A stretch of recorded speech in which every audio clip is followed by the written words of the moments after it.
right? 1,000 calls for Christmas? Oh, yeah, for sure.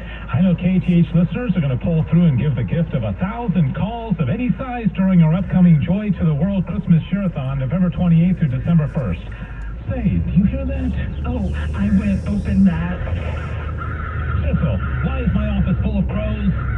I'm really going to need to review that return policy. Do you feel life is flying past you? Are you desperate for moments of peace and quiet? Lord, Teach Me to Pray, the Pre-Ignatian Prayer Series opens hearts to His voice, to the peace you are seeking, the only .org/DCS. When you need to sell your home, Living Right Properties can help. I'm Shelby, and since 2011, my dad and I have worked to help. Do you have beyond Social Security? We have our annual income is about $140,000 a year, and that includes Social Security, Okay. and it also includes a $3,000 a month coming from our IRA.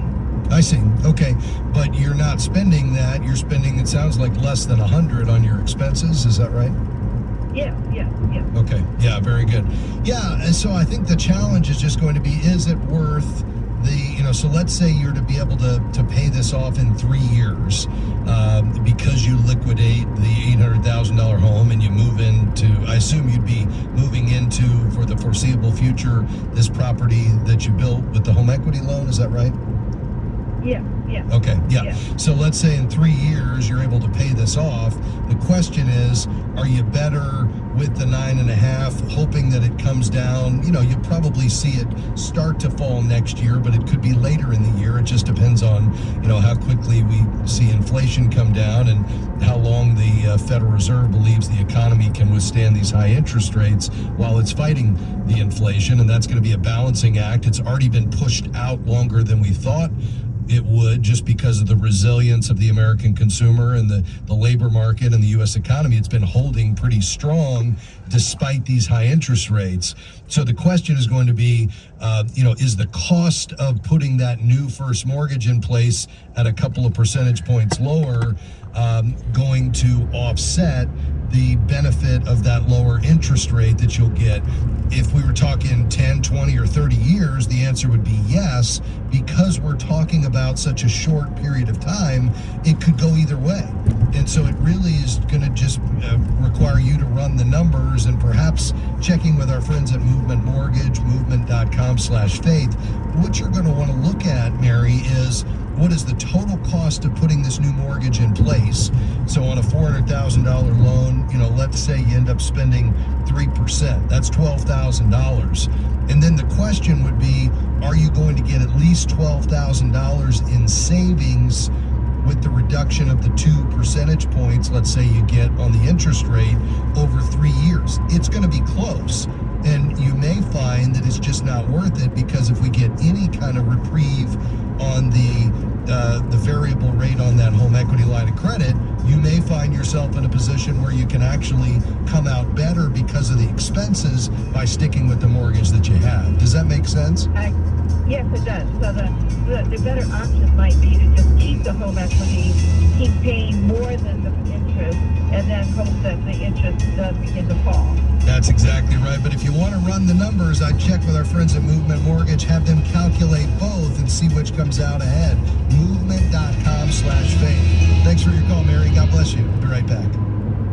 We are grateful to Chessman Wealth Strategies for their support of faith and finance. Their mission is to help clients make smart choices with their money so they can worry less, enjoy life, and ultimately become good stewards of the resources God has entrusted to them. ChessmanWealth.com. That's ChessmanWealth.com. The phone number is 214-572-2120. Investment advisory services offered through CWM LLC, an SEC registered investment advisor. What would you do? Sadie, I appreciate your thought behind the gift card, but I just can't take it. I promise not to shop at Target because they allow men in areas that need to be private and protected for women and children. I hope you'll go to afa.net/Target and learn about it. I'm not giving them my money. Aunt Sadie didn't know about AFA's call to boycott Target, but she knows now, and so do you. Learn even more at afa.net/Target. afa.net/Target. We are grateful for support from Sound Mind Investing in the Faith and Finance program. If you have money in a retirement account or just a general investing account, you know the stock market can sometimes seem like a roller coaster.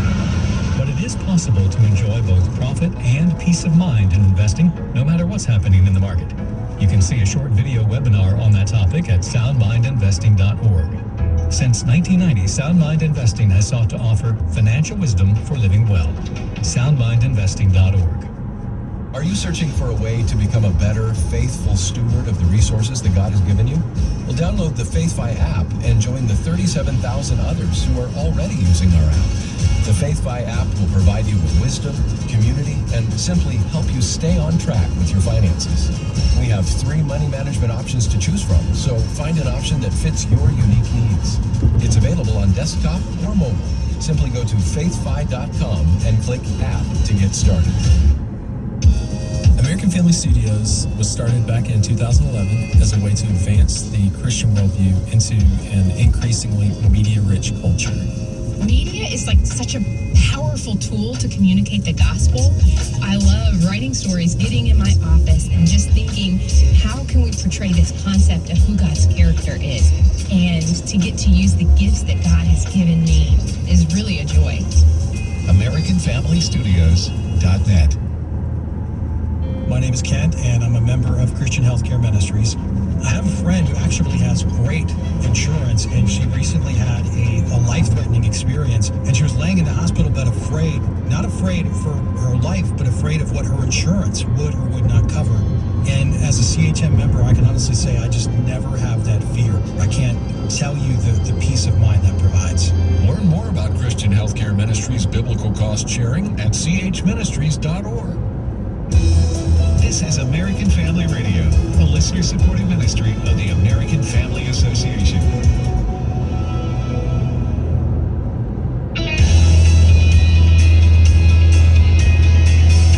Great to have you with us today on Faith and Finance on American Family Radio. I'm Rob West. We're taking your calls and questions today live. We'd love to hear from you. We've got some lines open. Whatever you're thinking about financially, let us help you think about it in light of biblical wisdom and principles. You can call right now with lines open. 800-525-7000. Our team is standing by, and we'd love to hear from you. Let's go to Georgia. Joshua, you've been very patient, sir. How can I help? Yes, sir. I hope you have a great Thanksgiving. I've been hearing people say that we're going to be in a war with China by 2025.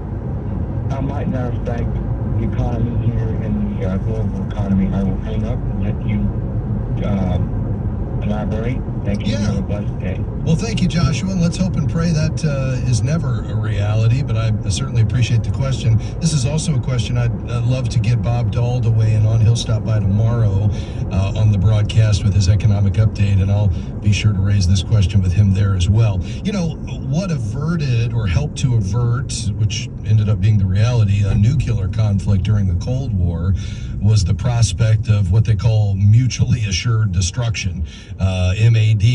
And hopefully the fear of the economic equivalent of that would do a similar trick when it comes to a showdown with China, because they have a major economy. And we've gotten a taste of this with Russia's invasion of Ukraine.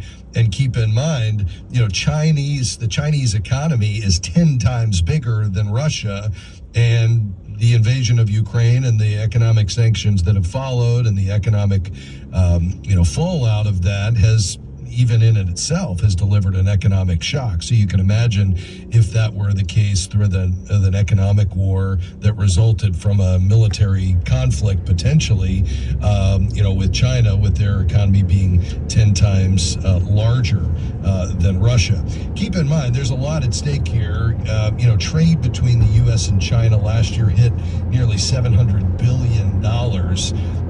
And although China has more to lose, they're more vulnerable to sanctions, their pain tolerance may be a bit higher than ours and that of our allies. And so this is obviously something that no one wants, just because of the fallout economically around the globe. Now, what are we doing about it? Well, we've got a couple of several initiatives already in place to try to get more independent from China. We'll never, be completely independent of them, just because of how big their economy is and how much much the world depends upon it. But there are some key strategic initiatives we can put in place, and we are, albeit slowly. There's controls to stop China from getting access to high-end semiconductors.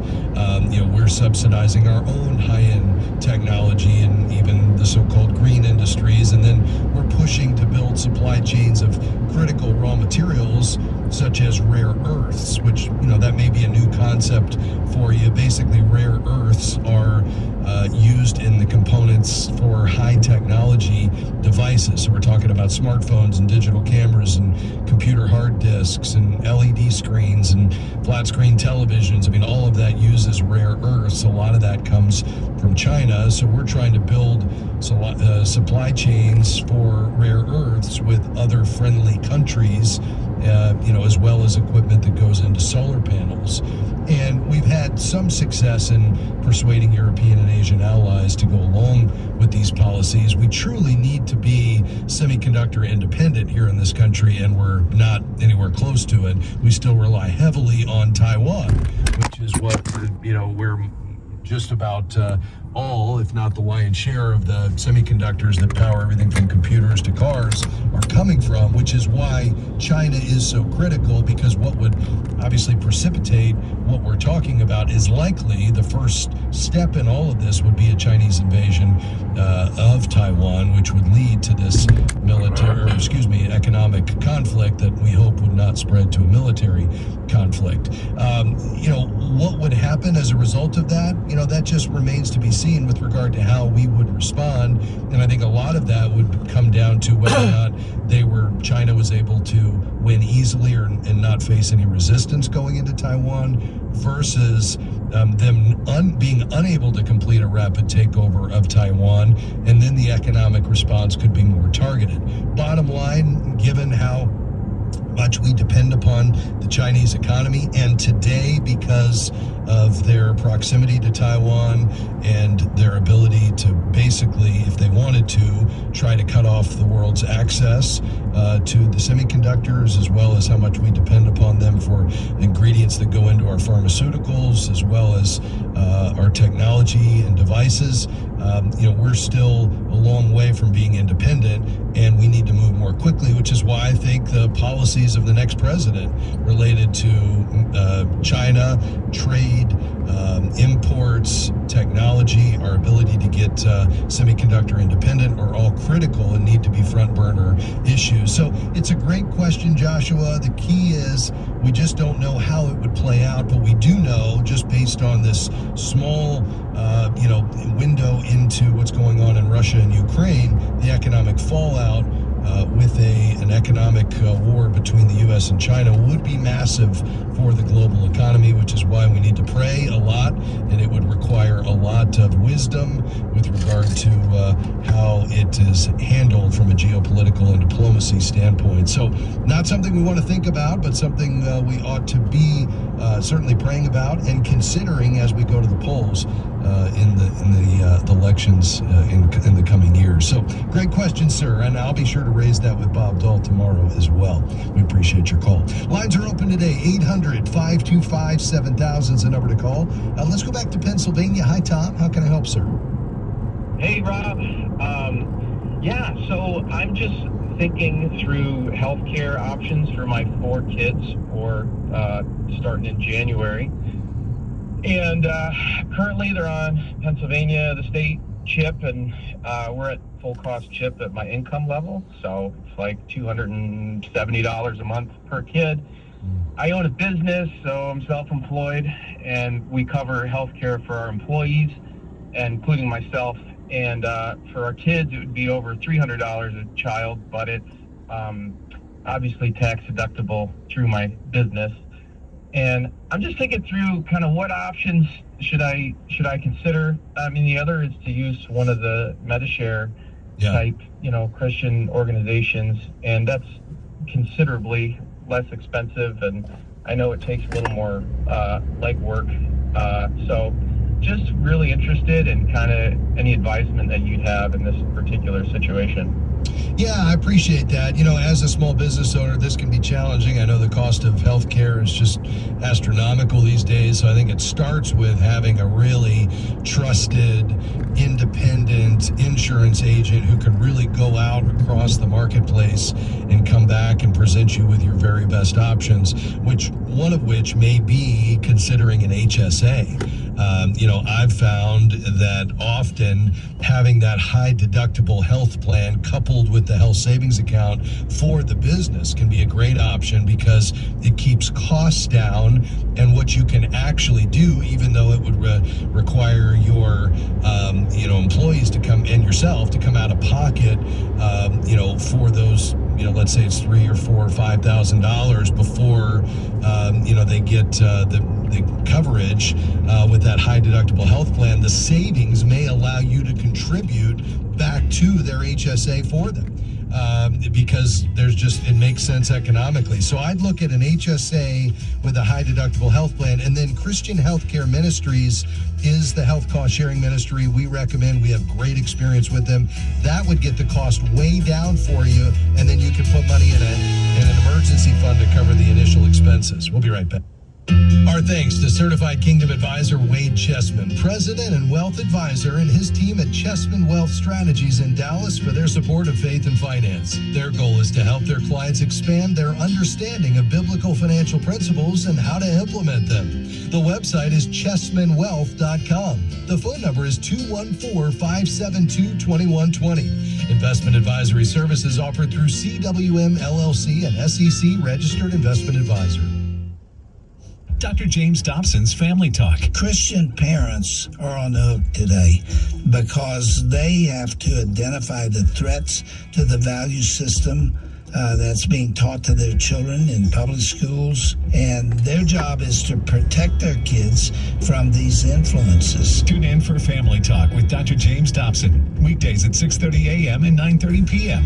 on American Family Radio. Thank you, everyone, for tuning into our program. God's blessings to you all. What's most important to you when it comes to choosing your financial advisor? Someone who's aligned with your biblical values? How about someone who will take the time to explain your options? Certified Kingdom Advisors are professionals who meet high standards in competence and integrity and have been trained to offer biblical financial advice. To find a Certified Kingdom Advisor in your area, visit faithfi.com and click Find a CKA. We are grateful for support from Eventide Investments on the Faith and Finance program. Eventide's approach to values-based investing is grounded in the belief that humankind was created in the image of God, with intrinsic dignity, value, and worth. Eventide calls this investing that makes the world rejoice. More information is available at eventideinvestments.com. That's eventideinvestments.com.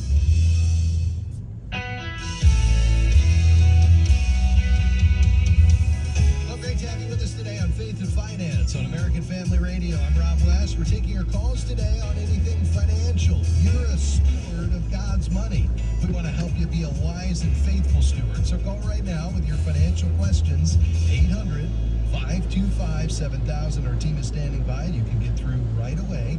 800-525-7000. Hey, we started the program today by talking about the fourth source of alpha. What in the world is that? Well, we want you to be able to explore how worldview can drive the type of information you see, or you understand, or your conviction, or how you invest. Well, the team at Eventide has an incredible tool that explains how you unlock this fourth source of alpha by investing in investments that make your choice. And you can learn more about it at eventideinvestments.com. Again, that's eventideinvestments.com. As you look down the page, you see a pop-up that says unlocking the fourth source of alpha. Today, it's a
expenses that might be coming down the road. Maybe she wants to start saving for a home purchase in the next 5 years. Maybe she needs she knows she's going to need a car, or she's going to, move out on her own and need first, last, and security. I mean, so let's identify any of those buckets that she needs to start working toward, with maybe an automatic deduction from her paycheck going into those, where she doesn't need that now or even next year, but 3 years from now she'll be thrilled that she put $250 a month in her car replacement fund. So let's help her think through some of these near term, I'm saying 5 years or less type expenditures that she can begin building up some savings for. Now, beyond that, I love the idea of her beginning to invest, and if she has earned income, a Roth IRA is a great place to go next.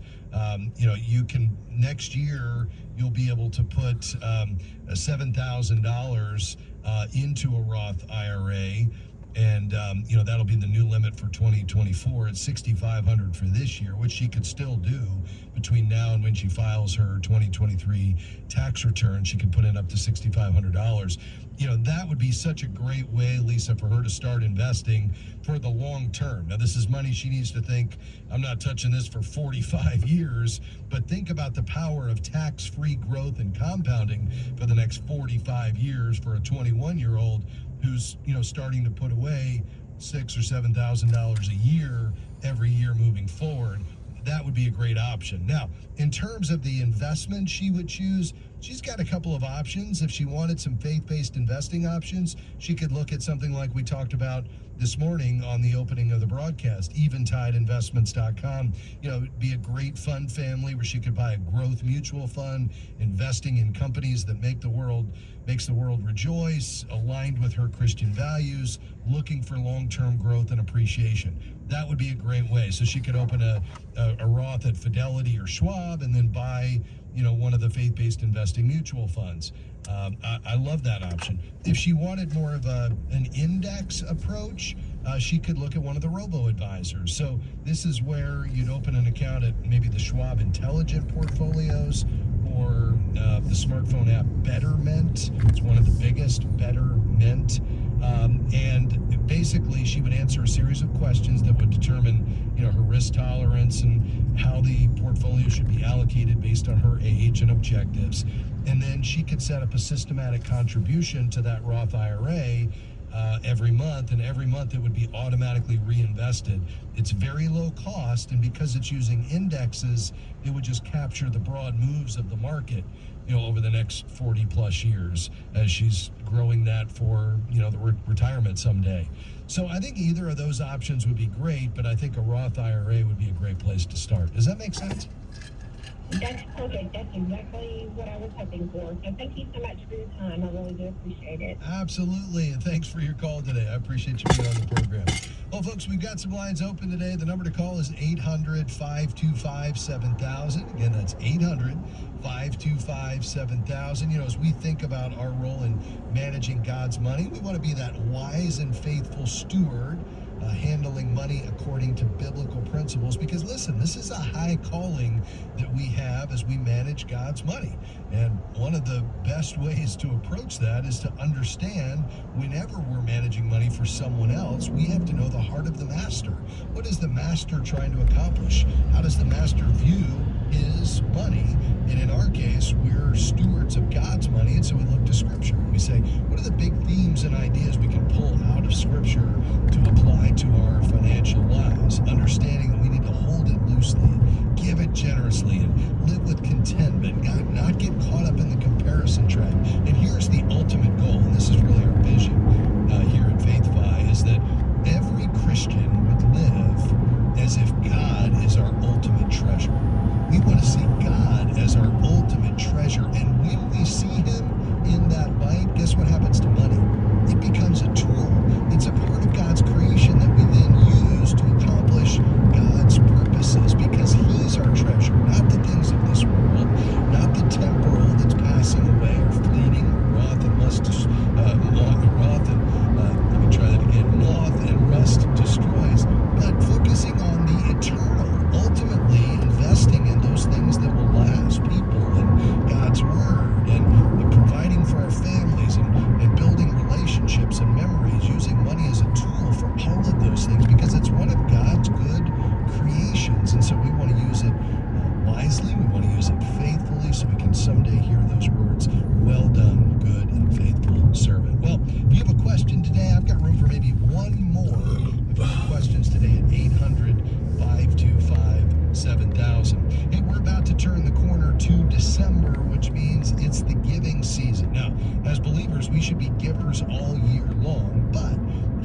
December, it's when we really are thinking about generosity, because between now and December 31st, you're likely going to be thinking about what should we be giving this year to the ministries and causes that we really care about. Perhaps it's been a good year, or maybe it's been a bit challenging, but you still want to exercise that giving muscle. Well, let me remind you about a couple of key dates if you want to give, particularly non-cash giving. You want to make sure you do that in the appropriate time. So, for instance, if you're giving publicly traded securities, so you're going to give a gift of an appreciated stock to a ministry that you love, make sure you do that by December the 15th to give them time to get that in and give you credit for that by the end of the year. If you're going to make a grant out of your donor advised fund, maybe you have a giving fund at the National Christian Foundation, ncfgiving.com. Try to get that in by December 15th as well.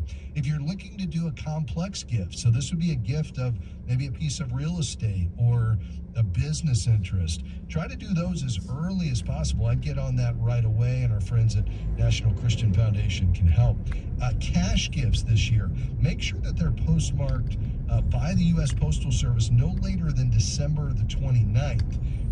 And that's going to ensure that it gets credited by the end of the year, so you get credit for 2023. Now, remember, December 31st falls on a Sunday this year, and post offices will be closed. So we want to make sure that